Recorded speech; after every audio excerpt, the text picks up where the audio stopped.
नगर नगर माँ निशान दय गुण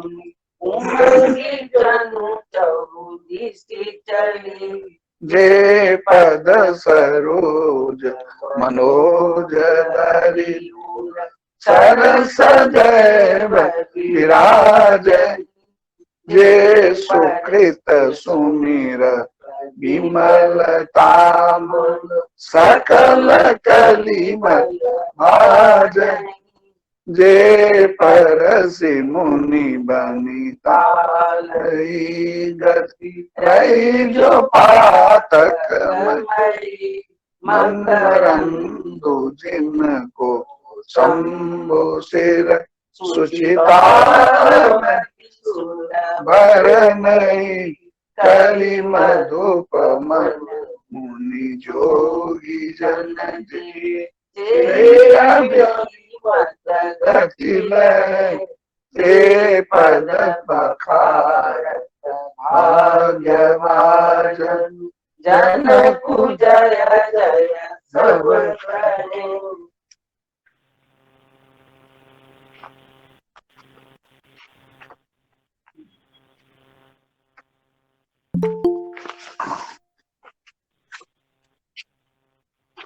नित्य कृत्य का 117 पेज निकाल लीजिए। नित्य कृत्य 117 पेज।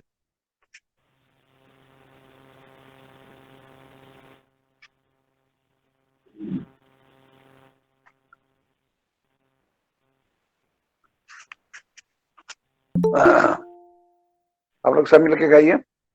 अधरं मधुरं मदनं मधुरं नयनं मधुरं हसितं मधुरं हृदयं मधुरं गमनं मधुरं मधुराधिपते प्रकुलं मधुरं वचनं मधुरं चरितं मधुरं वसनं मधुरं बलितं मधुरं चलितं मधुरं भ्रमितं मधुरं मधुराधिपते अखिलं धेनुर्मधुरो रेणुर्मधुर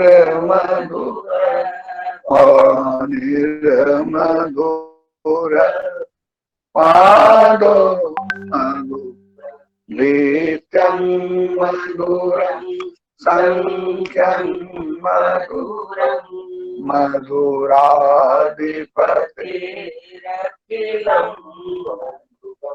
गीतं मधुरं पीतं मधुरं युक्तं मधुरं सुप्तं मधुरं रूपं मधुरं तिलकं मधुरं मधुराधिपतिरखिलं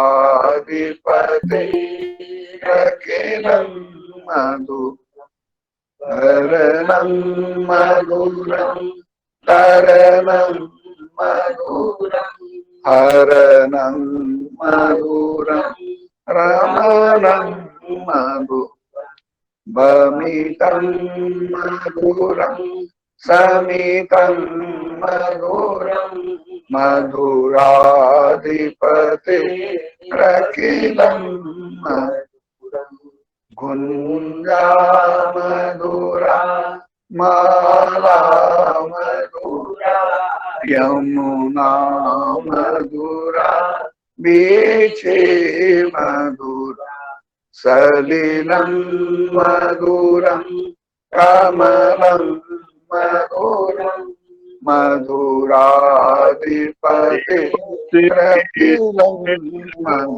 मधुरं गोपी लीला मधुरा युक्तं मधुरं भूतं मधुरं दिष्टं मधुरं श्रेष्ठं मनोरम मधुराधिपते अखिलं रूपा मधुरा गावो यस्तिर मधुरा तेस्तिर दलितं मधुरं फलितं मधुरं मधुरादि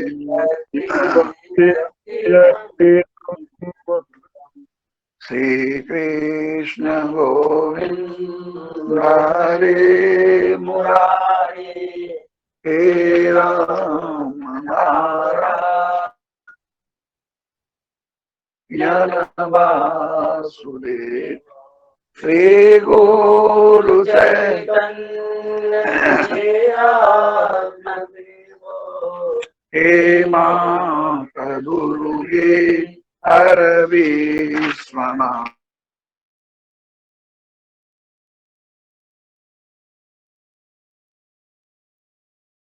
हरे हे राम नारायण वासुदेव श्री गुरु चैतन्य हे आत्मदेव हे माता दुर्गे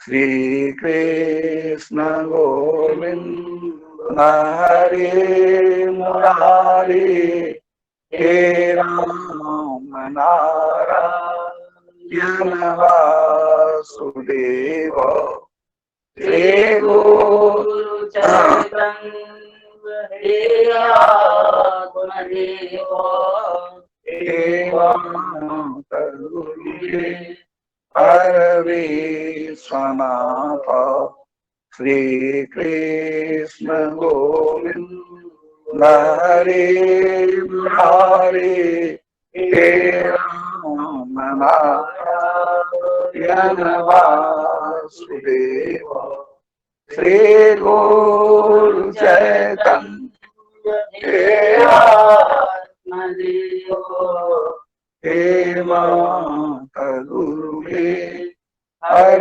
विश्वनाथ पुण्य श्लोको नरो राजा पुण्य श्लोको युधिष्ठिर पुण्य श्लोका च वैदेही पुण्य श्लोको जनार्दन जवाकुसुम संकाशम आशपेयं मादितिं स्वान्तारिं सर्वपापगुणं प्रणतोऽस्मि दिवाकर वक्रतुंड महाकाय सूर्यकोटि समप्रभ निर्विघ्नं कुरु मे देव सर्वकार्येषु सर्वदा वासुदेवं प्रपन्नोऽस्मि प्रणमामि पुनः पुनः जरामरणं भीतोऽस्मि त्राहिमां वदसु हे नीलकण्ठ विस्फुरद् पंचवक्त्र लोकेश शेष बलय प्रणते सर्व हे दुर्जटे पशुपते गिरिजापते संसार दुख गहनाय नमः सर्वबाधा विनिर्मुक्तो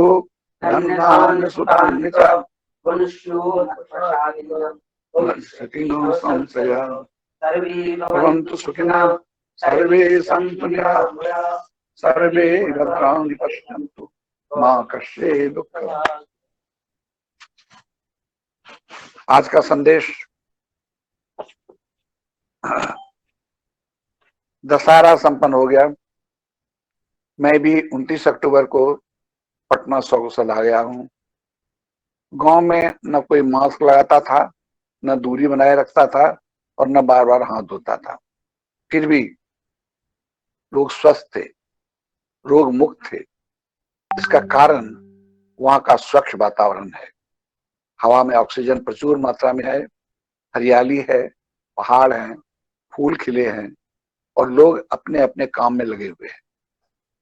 जो प्रकृति से जितना दूर है, झरने या नदी का पानी नहीं पीकर सिर्फ मिनरल वाटर पीते हैं, जो प्राकृतिक हवा से नहीं एसी से ठंडक प्राप्त करते हैं, दिन रात चिंता में रहते हैं, वह रोग का अधिक शिकार होते हैं। गांव में अच्छा लगा क्योंकि वहां प्रेम था, अपनापन था, हंसी मजाक था और एक साथ बैठकर बातचीत करने का आनंद था। भगवती की पूजा, कीर्तन, स्तुति, भजन आदि नियमित होती थी। प्रसाद बांटा जाता था। रोज माँ को नया नया भोग लगाने की प्रतिस्पर्धा थी। मैंने महसूस किया कि कभी कभी साधकों को एकांत में प्रकृति की गोद में बैठकर स्वच्छ वातावरण का आनंद लेना चाहिए,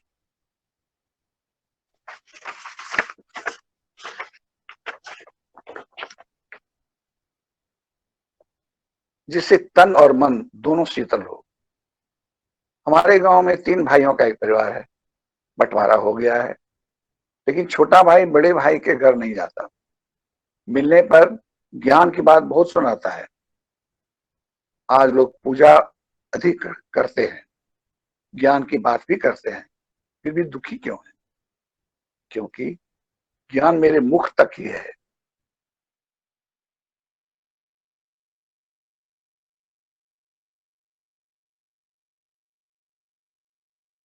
चित्र में नहीं उतर सका है। पूजा, साधन, स्वाध्याय आदि का प्रभाव व्यवहार में दिखाई पड़ना चाहिए। जब अपमान विचलित नहीं कर सके, दूसरों की खुशी में खुशी का अनुभव हो, गाली सुनकर भी मन शांत रहे, दान देकर कहीं इसकी चर्चा नहीं करें, दूसरे के अच्छे कामों की तारीफ करें और बड़ों को सम्मान दें, देने की इच्छा हो, तो समझना चाहिए कि साधन की ऊर्जा का प्रभाव हमारे ऊपर पड़ने लगा है। मैं एक बार फिर पढ़ रहा हूँ। हम इतना साधन करते हैं, इतना प्राणायाम करते हैं, इसकी चर्चा तो हम करते हैं, लेकिन उसका प्रभाव मेरे ऊपर क्या पड़ा? कैसे हम समझें कि मेरा जो साधन था वो ठीक हो रहा है? लोग मेरे पास आते हैं ये जानने के लिए कि हम प्राणायाम हमारा ठीक होता है कि नहीं, साधन ठीक होता है कि नहीं, जरा देख दीजिए। तो तरीका, टेक्निक भले हम बता दे सकते हैं, लेकिन अगर प्रभाव नहीं हो रहा है चरित्र पर, तो ठीक नहीं हो रहा है। क्या प्रभाव होना चाहिए?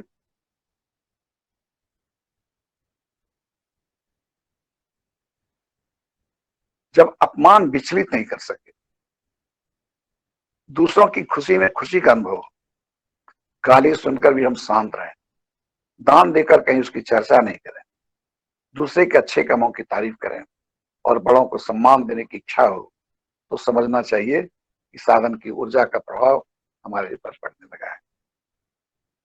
वृद्धों की लोग अवहेलना करते हैं, लेकिन जब उनकी सेवा करने का मन लग जाए तो समझना चाहिए कि साधन का प्रभाव पड़ने लगा है।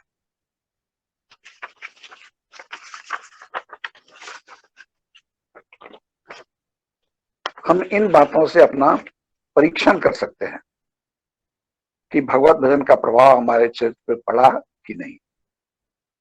कैसे? जब झूठ बोलने में डर लगे, तब समझिए कि ये साधन का प्रभाव हमारे ऊपर पड़ गया। अगर हम बेटोक टोक झूठ बोलते हैं तो साधन का प्रभाव नहीं हुआ।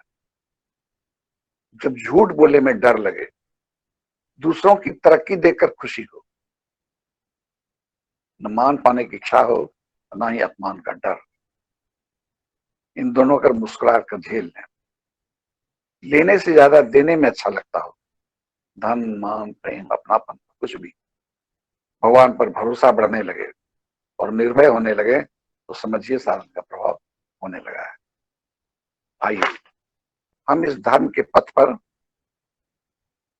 चलें भी और साधन, पूजा, सत्संग करें भी, और यह निरीक्षण भी करते रहें कि हमारे चरित्र में परिवर्तन शुरू हुआ या नहीं। इसमें बहुत समय लगता है, इसलिए धैर्य पूर्वक धर्म पथ पर चलते रहना चाहिए, क्योंकि इस पथ के अंतिम छोर पर परमात्मा बैठे हुए हैं।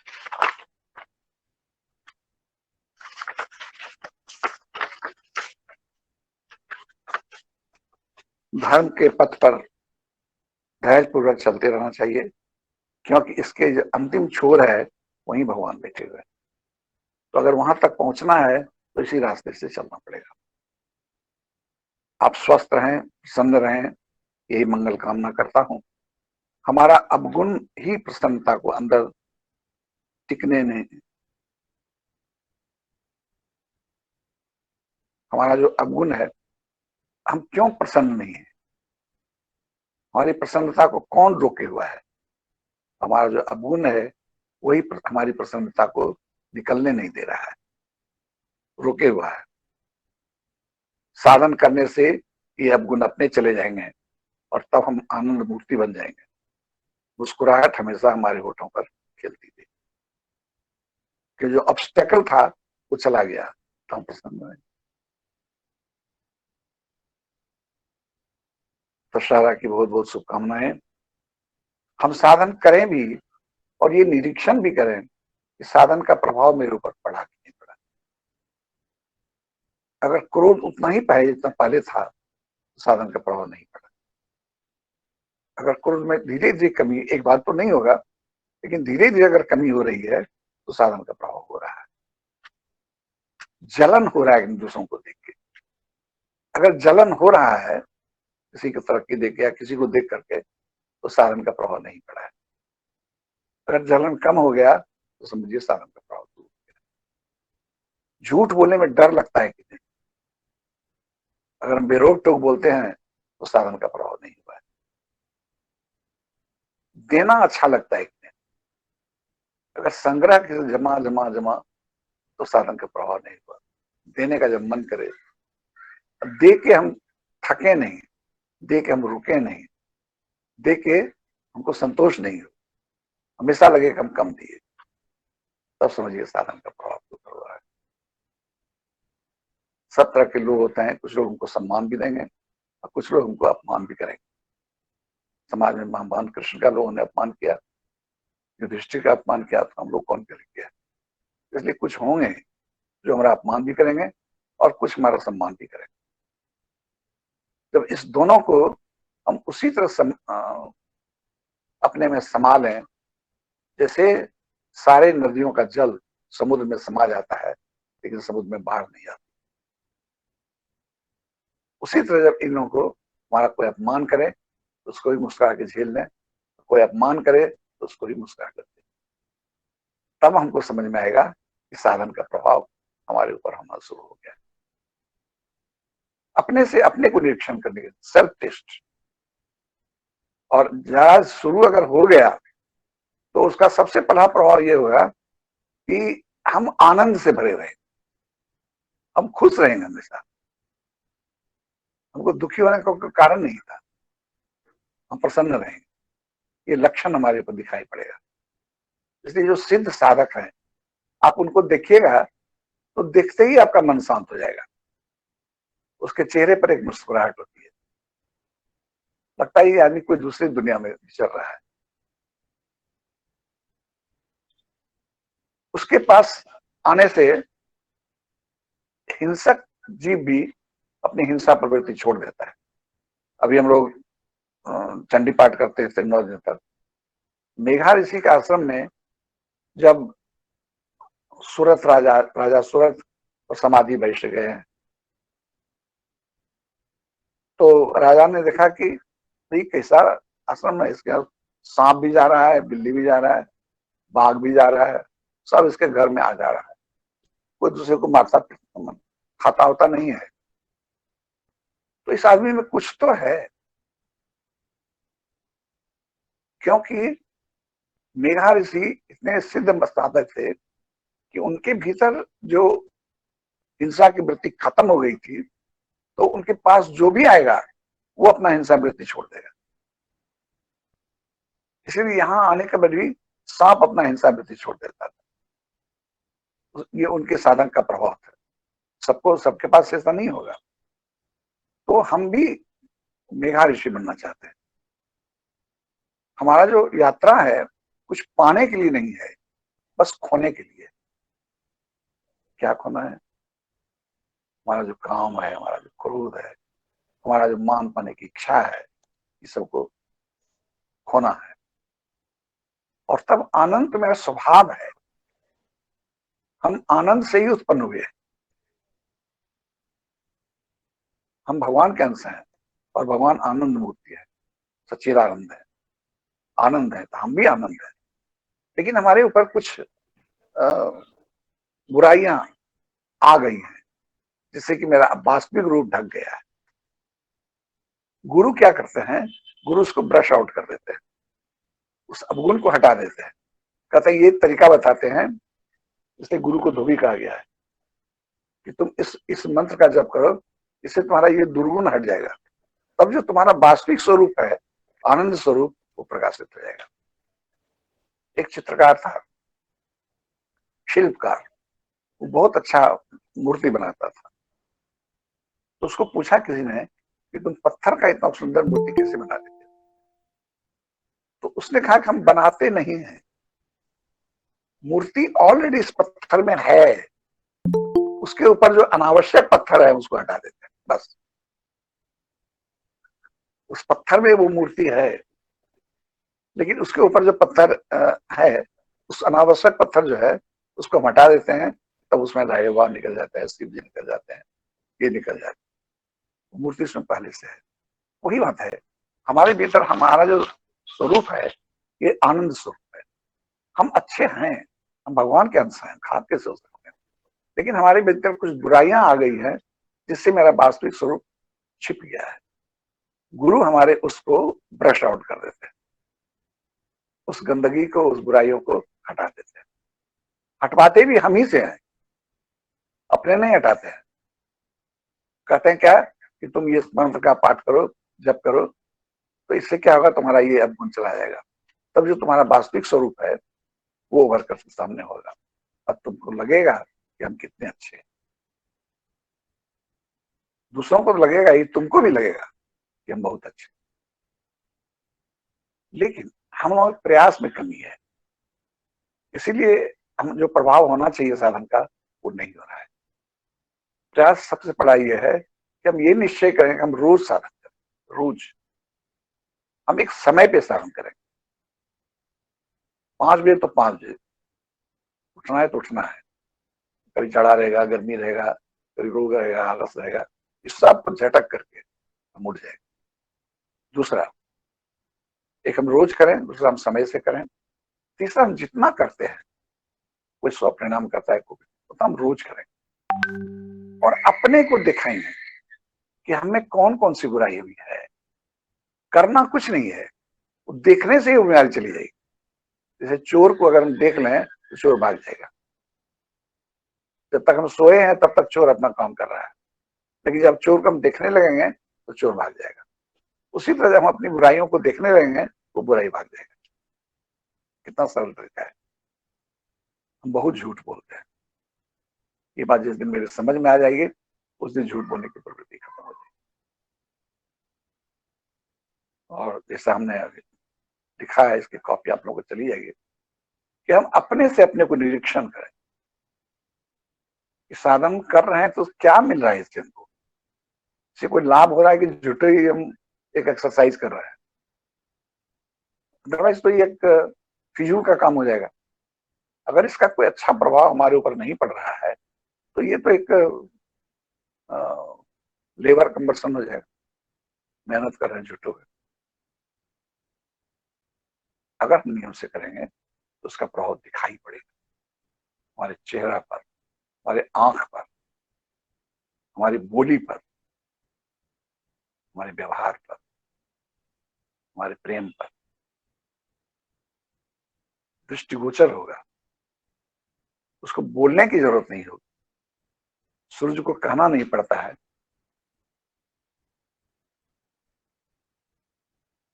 हीरा कबहू ना कहे लाख टका है दाम।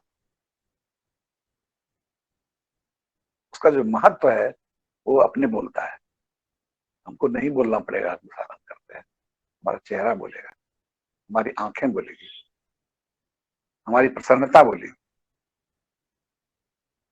तो हम विनम्र निवेदन ये करते हैं, रोज साधन करें। इसमें मजा बहुत है। जिस टीवी या मोबाइल के मजा के चलते हम इसको छोड़े हुए हैं ना, वो कुछ नहीं है इसके सामने। इसमें जितना आनंद है, कोई करके तो देखे। बिना पिए कोई कैसे समझे इसका भेद निराला। हम आप लोगों से हाथ जोड़ के करते हैं, समय की बहुत कम है, रोज आदमी प्रस्थान कर रहा है और हम ऐसे निश्चिंत बैठे हैं जैसे हमको कभी जाना ही नहीं। तो हम लोग साधन करें, ये मनुष्य शरीर में ही हो सकता है, अगला जन्म में हमको कौन सा शरीर मिलेगा हम क्या जानते हैं। इसलिए ये अमूल्य पीरियड हमारे पास है, इस पीरियड का हम फायदा उठाएं, वही सबसे बड़ी चतुरता है। मानव का कल्याण करें, आप सब परिवार सुखी रहें, हृदय से सबके कल्याण की मंगल कामना।